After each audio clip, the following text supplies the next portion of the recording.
Hey y'all, hey, it's your girl Tylese, your beacon. Welcome to Beacon's Light, the space for healers to heal. If you are healing yourself, then you are a healer and you count for this conversation. Even if you're not actually physically healing other people, but you're healing you, you're a healer. So this information is good for you too.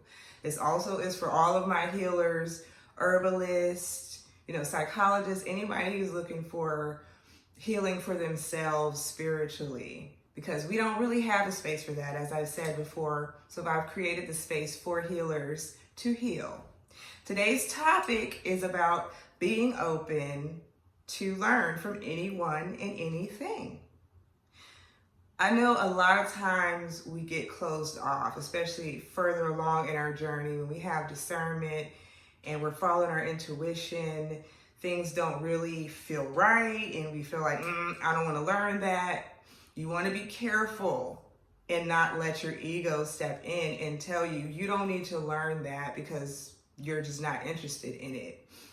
If your higher self has called you to pay attention to something, at least research it, look into it, swallow some of that, digest a little bit of it before you decide that it's not for you. If you're the type of person that just turns your nose up about information or, a person that it's coming from, whether they're religious or a different race or sex, then that's a problem. You need to check that. That's spiritual ego. That's in the way, because we are in the age of Aquarius, y'all. We entered the age of Aquarius back in 2020. What this means in layman's terms is basically we're in the age of information. This time is where we have the most information at our fingertips than we've ever had in this lifetime. Okay? This lifetime that we're in, to be clear. This means that information, you can get information from anything. So those people are saying, oh, don't Google that. You shouldn't believe in Google. This is something that I was taught in college when doing a research paper. Choose more than one source from different places to verify the information. So on your works cited page, if you guys know what I'm talking about, you went to college, you did research papers, you had to have at least 3 sources. And you couldn't just take 3 articles from the internet. No, you had to find an author, you had to find like a website or a doctor or a psychologist that was talking about that very same thing, your argument that you were arguing about, to prove your point in your research paper. That's the same thing that you need to do when you're taking in spiritual knowledge, especially when it comes to your healing. You want to make sure and confirm the information. Yes, we're going to get downloads. Yes, Spirit is going to talk to us. Our intuition is going to tell us, yes, this is something you should take. No, it's not something you should take. But at the same time, you can't deny the information that we have at our fingertips, which is going on the internet, which is going to the library, which is talking to someone who has been doing that thing that you're researching for decades. Or a doctor or something like that. We can't turn up our noses at information just because we don't feel like it's right for us. That's not how you learn. How many times have we been in school or in class and there is a teacher we didn't like, but at the end of the day, it wasn't about the teacher. It was about the information the teacher was delivering that you needed, right? So we have to make sure to step outside our spiritual ego when it comes to learning information. From who and from where. We have all this knowledge at our fingertips. All you have to do is research. And again, I'm saying, if you're questioning certain topics, do your research. Look into it. Find 2, 3, 4, 5, 6 sources to confirm it. So then you know for sure this is information that you need, you can digest. And again, you want to sit with yourself. You want to consult with Spirit. You want to talk to your higher self to confirm if the knowledge that you're ingesting is knowledge that you need to keep taking in, or if you just need to drop it. I'm telling y'all, I have studied so many different topics within spirituality. And when I'm done with it, when I feel like I've had enough, my fill, then I move on to the next topic. And there's nothing wrong with that. Nothing at all, okay? So that's the first point. I did talk about if you find yourself closed off from information, that's something you need to heal.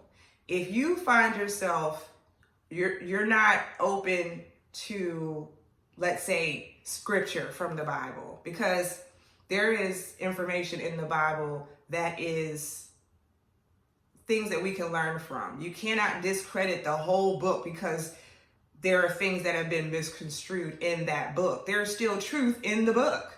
That means that if you're feeling like there's certain topics or certain people you can't learn from, you need to address that within yourself. There's something within yourself. There's a biases there. You're being biased to the Bible or Christians if you're just like, no, I can't learn from anybody who's a Christian. I can't learn from the Bible at all. No, I'm just not going to do that.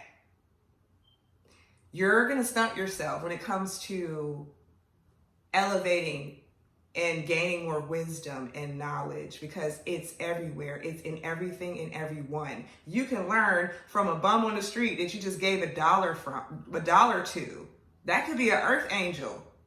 Somebody in spirit form who's here to teach you unconditional love or something like that, but you want to turn your nose up at them because they don't have a job and they're dirty. We have to remember, as healers and those of us healing ourselves, that information, Spirit is going to send people and information from all sorts of places, and we can't deny it because it doesn't look right to us, okay? I want to be clear on that. And if you are denying that, that's something, again, that you need to address and go within and heal.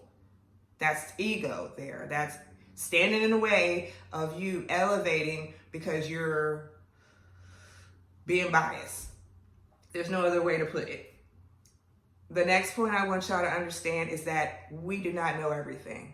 I don't care if you have 2 doctorates, if you're 80 years old, you don't know everything. No one knows everything. No one is too educated and too old to learn something new. There's so much in this universe that is unexplored and untouched.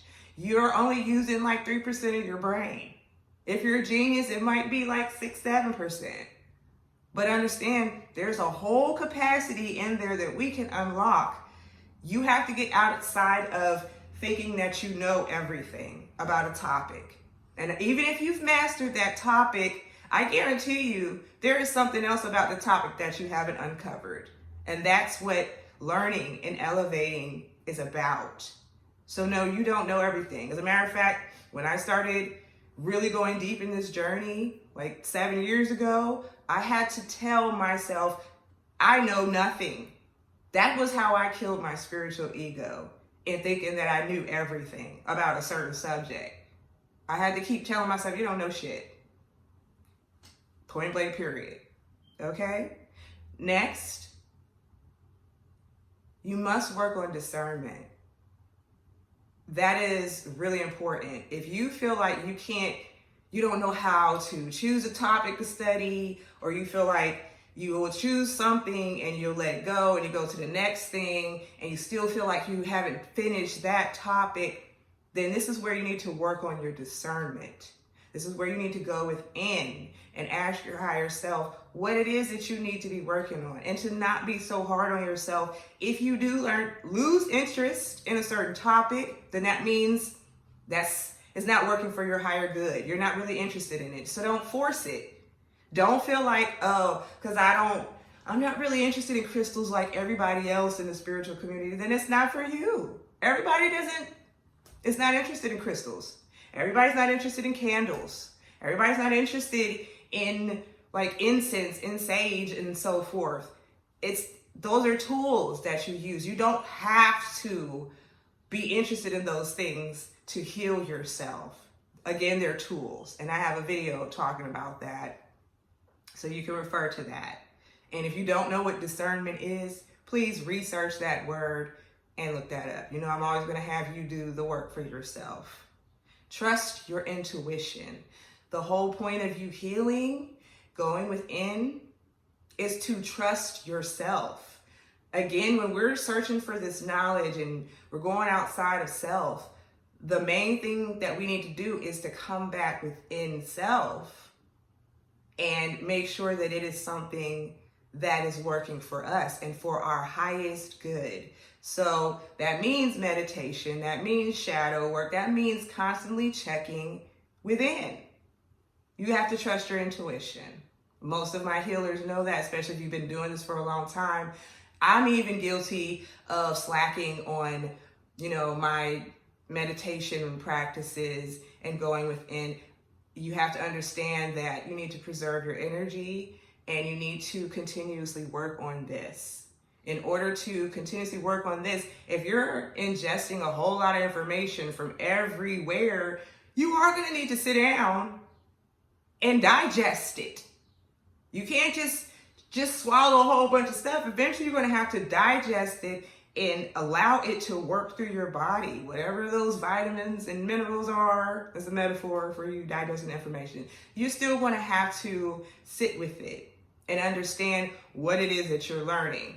Okay, so it's important to learn this discernment and to trust your intuition. One last thing that I want to hit, and I'm done with this video. For you healers in the collective community, know that we are coming together now. So it's also important to recognize and not be so fearful about trusting other healers, even if they don't do what you're doing. Shout out to my girl Vernita in the Sistar group. We have two totally different purposes, two totally different paths, but I know she's my soul sister because we are able to talk outside of our ego about what we're doing in our paths. Yes, we have two totally different outlooks on what we're doing. She's somebody who takes payment. I don't take payment. And we agree to disagree on that. The main thing is that we recognize that we need each other to keep each other accountable and to heal. I had to be open. She had to be open. Yes, it was uncomfortable because we've already been through it with other people letting us down. We've all been through trauma, dealing with things with family, exes, and all of that hurting us. At some point, you have to recognize in your journey that you're attracting your tribe. So you have to get comfortable with letting people in, even if they don't do what you do in your field. It might be a Christian pastor that steps up and is somebody that's in your soul tribe. If you're not open to Christianity and not judging them, then you'll never know that. You will never let that person who's in your soul tribe in because you have a bias against Christianity. You follow? So, understand that right now healers are coming together. Soul tribes are coming in. You have to open your heart space and accept that. You have to be trusting. You have to trust that spirit and God is now sending you in the people who are supposed to be in your life. A lot of us have done away with a lot of people who did not mean us any good. Now we have made the space. Those people who do mean us good are coming in. You have to open yourself up and welcome it. Okay? So that's it, y'all. Kept it short and sweet, under 15 minutes. Remember, this is a space for healers to heal. I love you if no one has told you that today. And I'll see you again on Beacons Light.